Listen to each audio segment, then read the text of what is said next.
for history, children, because this is the Cock and Bull. If you are a child, though, I encourage you to please stop listening. Yeah, no, God, please, Christ, stop listening, because this is not for you. It never was for you. It shouldn't be for you. Now, Nathan, unless there's anything you want to open up with, I just want to start with, by saying that sort of like the Children's Crusades, this story is sometimes a little too weird to be true. Is it true? I think so. We think so. Problem here is that this story was happening, as it was happening, there were already a shit ton of rumors going around about it, making it hard for the 100% true story to survive to this day. Pizzagate. So that being said, let's go. In 1673. Oh, it's okay. This is early Pizzagate. This is pre-Pizzagate. Deep state Pizzagate. Julia d'Aubigny was born somewhere in France. Let it be known that that's a French name, and I pronounced it like it was Russian. You did. When you said she was born somewhere, I was getting ready with my Russian jokes, and then you threw me a curveball for France. Her father was Gaston d'Aubigny. Well, that would have given it away. The Grand Squire of France and secretary to the Master of Horses for King Louis XIV. Hey, the Sun King. Now, since her father trained and taught all of the best court pages, servant boys, royal knights, that kind of thing, Julie learned dancing, reading, drawing, and fencing alongside them. She was never one for dressing ladylike, which everyone else had a very hard time trying to beat that out of her. She was absolutely gorgeous, too. She was very tall by the time she was an adult, with dark auburn hair and, quote, piercing blue eyes. Piercing, perhaps. Let's hold on a moment here. Yeah. You're telling me about a little French girl who has a person in her life named Gaston who just seemed a little odd to all the townsfolk. Are you telling me the story of Beauty and the Beast? Well, once I get into how much she loved stabbing people, I feel like we're gonna deviate. Very much like Beauty and the Beast. Homegirl loved her sword. Now, all of that is pretty unrelatable, these things I've just said. I mean, she's a one percenter, after all. To help people identify with her, with a modern lens, let's talk about something we've all experienced. So when she was barely 14 years old, the Count of Armagnac, who at this time was, I think, Louis Lorraine, took her for his mistress. Whoa. Okay, so you just said the Count of Armagnac, who I think at the time was Louis Lorraine. Like, you have so many Counts of Armagnac bouncing around in your head that you just couldn't nail down which one was going on at this time. Nathan, my writing is very stream of conscious. At the time I was writing it, based on what I was reading, I wasn't positive it was Louis Lorraine. Also, it made me sound smart when I said that. I mean, we're in a post-truth world. We can just make it up as we go. It's okay. You don't have to be true. Just be confident in it, damn it. Have you learned nothing from our president? Now, Nathan, that's post-Pizzagate language. We're pre-Pizzagate this story. Yeah, Facts sorry, matter. forgot. Facts do matter. Now, when he got bored of her, this 14-year-old mistress of his, he married her to Sieur de Maupin, making her Madame de Maupin, or as the French say, La Maupin, simply meaning the Maupin. Now, after her marriage, deconstructed that word as much as it could possibly be deconstructed. Now get ready to hear it for the next 40 minutes. Honestly, you're nailing it. I mean, it's the only name you've ever said in another language that sounds right, so write it while you got it. It's the only other fucking non-English language I know. After her marriage, her husband got a huge... Now, that's patting myself on the back major. I'm going to fuck up every other French word in this. I was about to say, bold statements from Spencer. He knows French. After her marriage, her husband got a huge political promotion and moved south. The Count, still wanting her in his back pocket, made her stay in Paris anyway. So, cool man, this Count of Armagnac. One of many I know. So, La Maupin, in 1687, still 14 by the way, meets an assisting fencing master. This guy, whose name is Sarah, was a real pro with a rapier. With La Maupin already so horny for swords, this dude could not help but teach her the finer points of stabbing people in the face when they disrespect you. So, just so happens... So now we're moving from Beauty and the Beast into the little girl and the guy in the Game of Thrones meme that I see on the internet and don't understand. Kind of an Arya Stark, kind of a Mulan. Kind of a Mulan. I don't remember Mulan stabbing many people in the face. That's fair. She killed Genghis Khan or Attila the Hun, whichever one with fireworks. Feel like I taught you nothing about Genghis Khan if you feel like Mulan might have killed him. Just so happens that Saran was also in trouble for killing a dude in an illegal duel. So, to be clear, yeah. he got in trouble for having an illegal duel. Yeah. as opposed to those good old-fashioned legal duels. Well, we're actually going to touch on that a little later. So duels are illegal in Paris by decree of King Henry XIV. I have nothing to refute that statement with. That's right, you don't. I'm the fact master here. Pre-Pizzagate. So La Maupin was like, oh, you're bouncing? Cool, I'm coming with. So they hit the road to Marseille, south of France. Or south of Paris. What the fuck am I saying? On the road. South of France is a place. You could have just said it and sounded like you knew what you were talking about. But once Fair. again. But Marseille is not in Spain. On the road, the two became street performers, staging fencing matches for spectators and singing at fairs and taverns.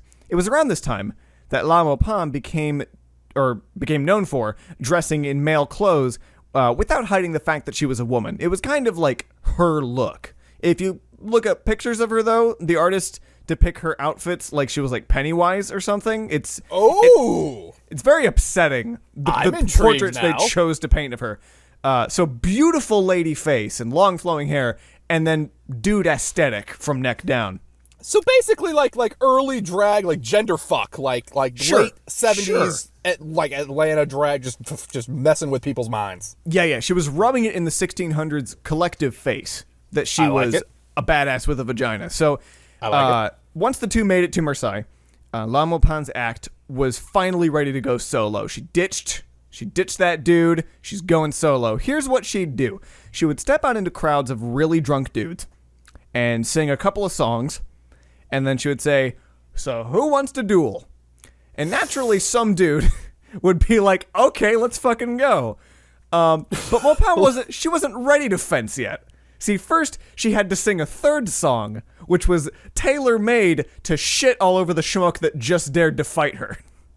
So she's basically doing like rap battles against fools, just straight up destroying them, spitting hot fire at these bitches, throwing down a diss track, and then before she stabs them. Yeah, once this dude was either super embarrassed or super pissed, or both, they would pick up their sword and then get their asses handed to them by the hottest chick they had ever seen. So this act was super cool, except for the hecklers that started showing up who would scream at her, trying to tell everybody in the crowd that she was just a dude in disguise and that nobody was actually that good at stabbing people while also wielding an authentic set of certified lady genitals. So I mean, couldn't that seems like a fairly easy argument to refute, though. Like, just whip it out, and there we go. Well, there we go. So after one too many dudes leveled that bullshit at her in Marseille, La Maupin apparently ripped off her blouse, pointed at her bare chest, and then said, quote, "Judge for yourselves." Okay, so exactly what I thought. Good. I like. All right, this is a bad bitch. I like her. I'm on the squad. All the while, people are just throwing fistfuls of money at her. It's a weird form of. I mean, this is stripping with murder. This is a whole branding thing that I've never thought of. For somebody who was born like rich bitch who could have just done nothing for her entire life and lived super cushy, she just said fuck that and has done the most like pull up your bootstraps badassery I've ever seen. She deserves this money. She deserves everything. Was a pretty attractive lady, as I've already said, and she was pretty. We hammered on it pretty hard. Yeah, she's also pretty active as far as the horizontal monster mash goes. So okay, all right, yeah, let's slut shame the 16th century girl. Woo! Now, La Maupin's radical lust for fucking wasn't limited to just dudes. She was an expert seductress of men and women alike, getting herself into trouble for it on far more than one occasion. Oh, God damn it. There is a story. Such problematic territory. There is a story, Nathan, true or not, I can't really tell at this point, that she had been, actually, I'm pretty sure this one's true. There's, all right. She had a keen interest in a young blonde girl that she met. Did you do? Yeah, of course. Now, come on, Barbie, let's go party. This girl's parents found out and in disgust sent their lesbian daughter to a convent to punish her for the affair. Let's not get carried away. Might just be her bisexual daughter. Yeah, okay, Might fair. Be bi-curious. Might just be gender fluid. We don't know. Who knows? Lots Now, of people know. Assuming an alias, La Maupin entered the convent as a new initiate. Like, just days after, because I don't know how long this plan of hers was set to go. I think she was winging gonna it. Sister act this motherfucker? Yeah, how long? Tell me, Spencer, how long? Within a few days, a sister of the convent died.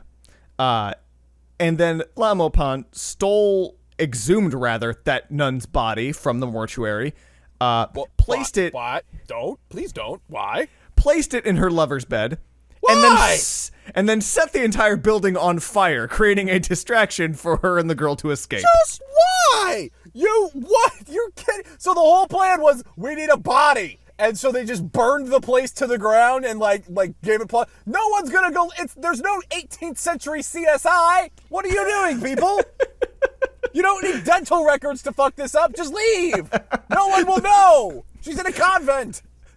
Now, faking her lover's death, they escaped to a secluded spot where they could bone down for about 3 months. Then, as is with all things, La Maupin got bored of her and moved on to bigger and stabbier things. It kind of feels, I feel like she may just be like rehashing the how she got taken as a 14-year-old mistress and then got, worn out and tossed aside. And now she's just doing that as some form of, I don't know, revenge, fucking, I don't Perhaps. know. I'm just very concerned. I'm just very concerned about this lustful murder beast roaming the countryside. Well, let's redirect our concern for just one sentence to the young blonde girl, because she just had to walk of shame herself back to the convent. And say what? Oh, whoops! I've arisen. It's a super long Easter, guys. Hey, opa! Let's throw on that cassock and start singing hymnals again, guys. Oh, happy day! Like, how do you sell that one? Hey, sorry, I murdered a nun and then burned the place to the goddamn ground like fire starter. Can I come back now? Let me tell you, she didn't sell it very well because a regional parliament got wind of it, and boy did they not enjoy La Maupin's badassery. They charged her via a public article in absence. With arson, because that's what she did! For kidnapping, for body snatching, for setting fire to a convent. All of these are accurate charges! And failing to appear before Parliament. Her sentence also an accurate charge. Her sentence, levied by this public article to the city, death by fire. I mean, at this point, it's kind of, that's a fitting, ironic punishment. They burned a lot of people unnecessarily. She burned the place down. This seems like right up their alley. Now, this sentence was delivered in the article to Sir Maupin in an attempt to shelter the public from the fact that a mademoiselle was capable of such lesbian badassery. Because in the 1600s, if you say the word gay, you'd get burned. I mean, I'm pretty sure I'm pretty sure there was no. It was on the hush hush. You didn't play around with that. So much like Dr. Mesmer, she packed her bags and ran to Paris. As well, you should. This again, just highlighting the brilliance that was everything prior to the internet, or I think we established America's Most Wanted, where you could just pack up and leave, baby. Pack your bags and move away, and we're gonna start a new life. This was, however, not an easy journey, as it was, getting there. She stopped through a few cities, singing and fighting as she needed to get by, and while in, drumroll please, Villeperdue? Oh, Villeperdue? No. Villeperdue. Not even a little bit. Not even once. The villain to 102 Dalmatians. She performed her routine when a dude came up and said, "Tell me, oh pretty bird," in a French accent, obviously, "I've listened to your chirping, but now tell me of your plumage." Is that like asking, like, does the carpet match the drapes? What are you doing here? Harassing women, Nathan, was just so much more poetic back then. It's so much more pretentious. I've seen Beauty and the Beast. No one spits like Gaston, and no one steals women like Gaston. I get it. Naturally, La Maupin didn't cotton to that shit, and she challenged him to a stab-off. I don't think that's what they're called, but they should be. The man agreed, but she was greeted outside by not one, but 3 opponents. The man having brought 2 other squires.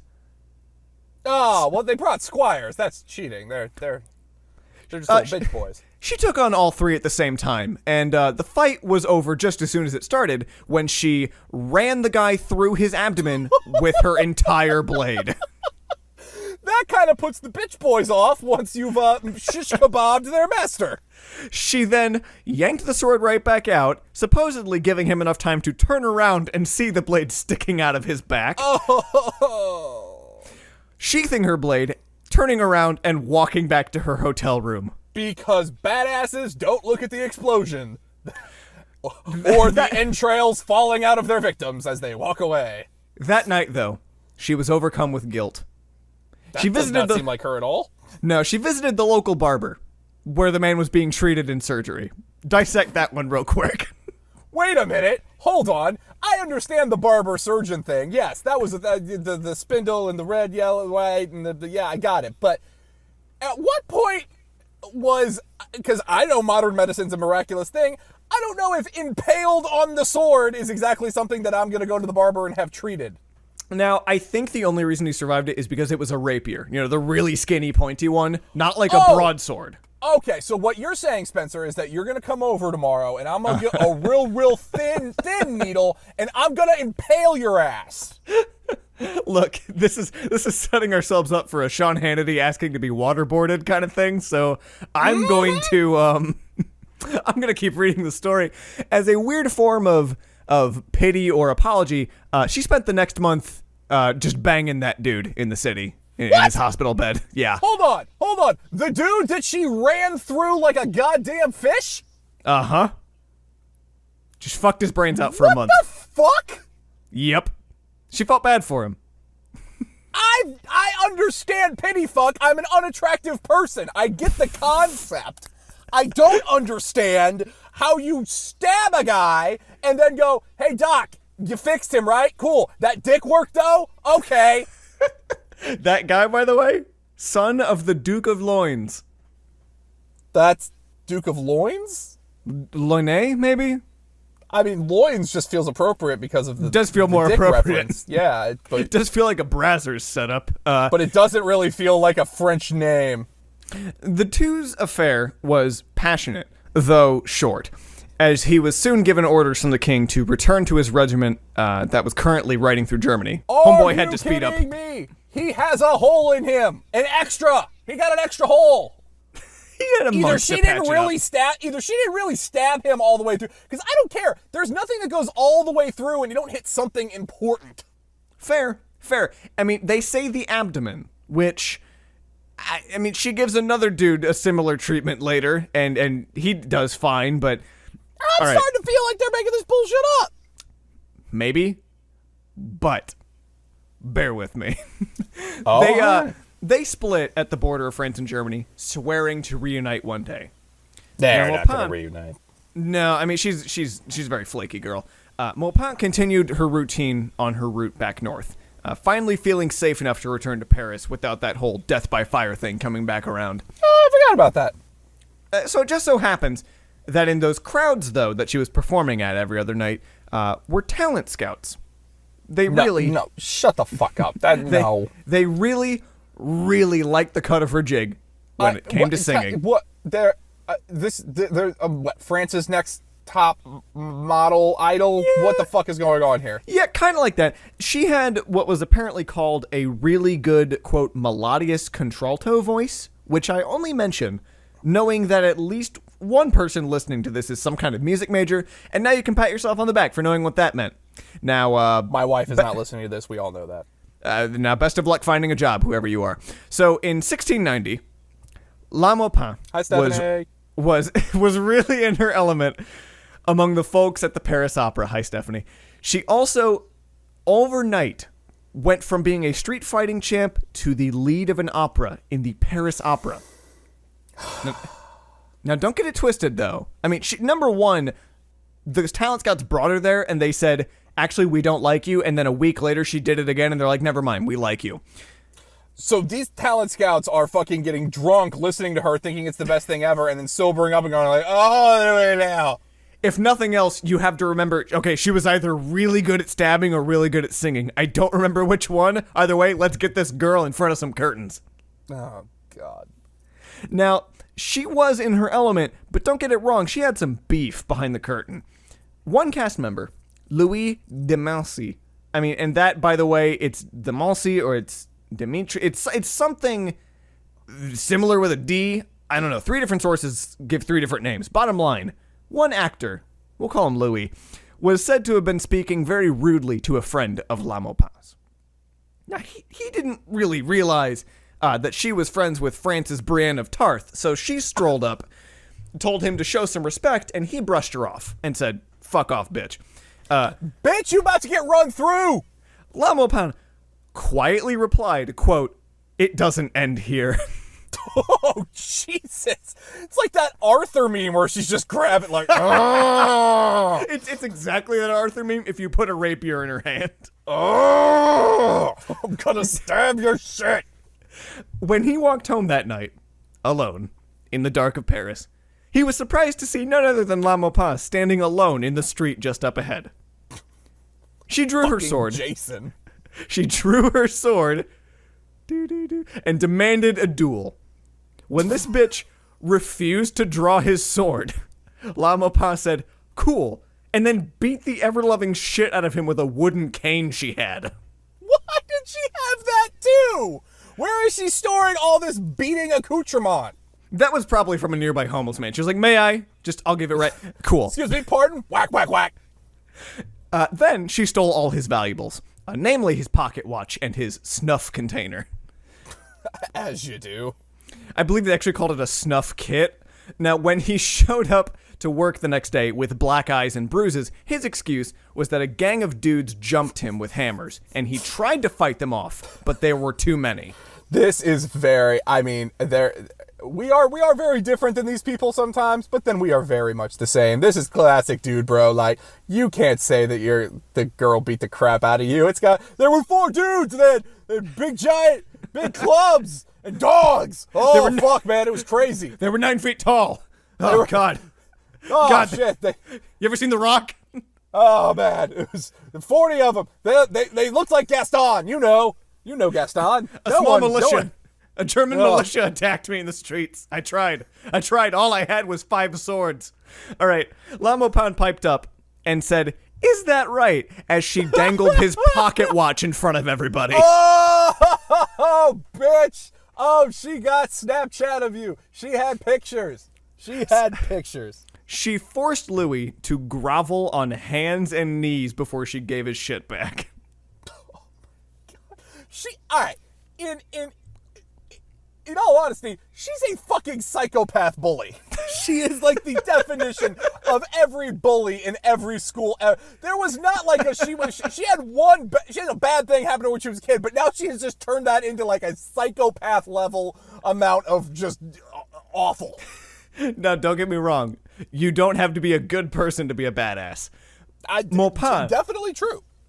Maupin was invited to a ball held by King Louis XIV, bringing it back around. Her dad was the ultra squire of King Louis. I was about to say, master squire, does king squire, are all the Horse squires king. eunuchs? No. That was not a thing. That was not a thing? It was not a thing. There. Okay. At the ball, she dressed in a man's red tunic and spent the evening dancing with every hottie she could get her hands on, almost all of which were the wives and bachelorettes of Paris's many nobles. Yeah. Just squeezing her way into every one of them. "Can I have your wife? Thank you." When she kissed on the umpteenth woman of the night, the guards apparently told her to cut it out with all that icky gay shit. And Maupin said, quote, "At your service, gentlemen," which was apparently, I'm not kidding, 17th century slang for "let's go out back and stab each other." I mean, it can't be any weirder than "I demand satisfaction," and then, I mean, So she took those 3 guards out back for a good old-fashioned stab-off. Now, this is La Maupin versus 3 royal guards in the king's palace. So, like, who are you putting your money on? the crazy bitch that we're telling a story about, and not those 3 guards that no one ever knows because they're about to get stabbed. So when Maupin finished beating those 3 into the dirt, she went back inside and kept making those ladies swoon. In between one of her sessions of macking on someone's wife, King Louis saddled on over and said, "Are you that Jade, La Maupin?" Oh, shit. Okay. All right. What do you got, Sun King? Let's go. Hi, King Louis. I'm sorry. I'm just such a huge fan. Can you sign my guard? Here, he's crippled in my arms. Yeah, just right across his forehead. That'd be nice. When he was a little more confrontational than that, though, and he asked her, I've heard of your handiwork. Do I need to remind you of my decree that dueling is illegal in Paris? I mean, is it dueling if I just beat their asses? Like, I don't know if it's... I was just more of an ass whooping. Do you have a decree against ass whoopings in Paris? La Maupin did not deny her efficiency at stabbing competent men-at-arms. The king, though, pardoned her and said that by his judgment, his ruling was that men were not allowed to duel. This said nothing about women. Oh, God. I am no man. Bad writing. Bad movies. Oh, I hate you. I hate you now. Why did you bring this up? Why did you bring this up? I was literally watching Boromir's death scene before you called me. God damn you. Not only Still that- doesn't make it bad writing. Not only that, but the king said, you're free to keep doing it. So she got a personal license to stab. Yep, the king gave her a license to stab. Maupin's life continued to sauce it up at every level, with the inclusion of a couple affairs as a mistress to more than one duke, voluntarily this time. But before long, she settled back into the Parisian life of a singer. She died young, in 1707 at age 37. Her cause of death is unknown, but my guess is that she performed the badassery expected of a 120-year-old Rambo, and her body just could not keep up with the brain of the French version of Lee Ermey. I'm going to go ahead. All right, so we've got this crazy... Something was in the water in France around that time, because we're a couple years off the Marquis de Sade and all this. I mean, France was just fucking whack as shit for a while there. And crazy as fuck. And god damn it, they're making us proud. They mixed their fucking and their fighting in a weird way that I don't think we've properly, latched onto today. But man, it was weird shit. I want to thank Ben Thompson for his fantastic write-up that I used as a heavy source. You can find more of his work at badassoftheweek.com. Yeah. Our intro and outro track is the song There Were Buffalo on the Ark, and it's by Driftless Pony Club from the album Cholera. Cannot forget to thank this podcast's favorite musical troupe. Yes, not the Venga Boys. No. No, they are not our favorite. They're a one-hit wonder. Dead And to you us. know what? I'm going to come out and say it. Come at me. Sue me. I dare you. Try me. We'd also like to thank those of you who have sent us topics and suggestions. They are dearly appreciated, and we encourage everyone to keep them coming if you got them. Yes, because we like doing less work. Please do it for us. They're best sent to at Cock and Bull Pod on Twitter. Or if you know me personally, then sending them directly is also just fine. And last but not least... Or if you tie them to a rock and throw them through my window, I'll get them. You definitely get them. Get them. Last but not least, just thanks to everybody for listening. We appreciate it. Also, last but not least, thanks to the person who came in to work today to get their new direct deposit form for their new employment at Charles Entertainment Cheese's Factory of Sadness. I then rambled about 20 minutes about the history of her terrifying rat overlord, and I'm pretty sure just did some weird psychological damage to a poor person. So the podcast is officially melded into my real life, and it's affecting We're reality, winning. bending it to our whim. We're doing it. This is the first step, Nathan, in going full-time, let me tell you. Yeah. As someone who's been living 5 episodes on full-time podcasting, let me tell you, that's step number 1. Step number 1, scream at a poor 16-year-old about how the purple one doesn't make any sense and why is he from planet Purple.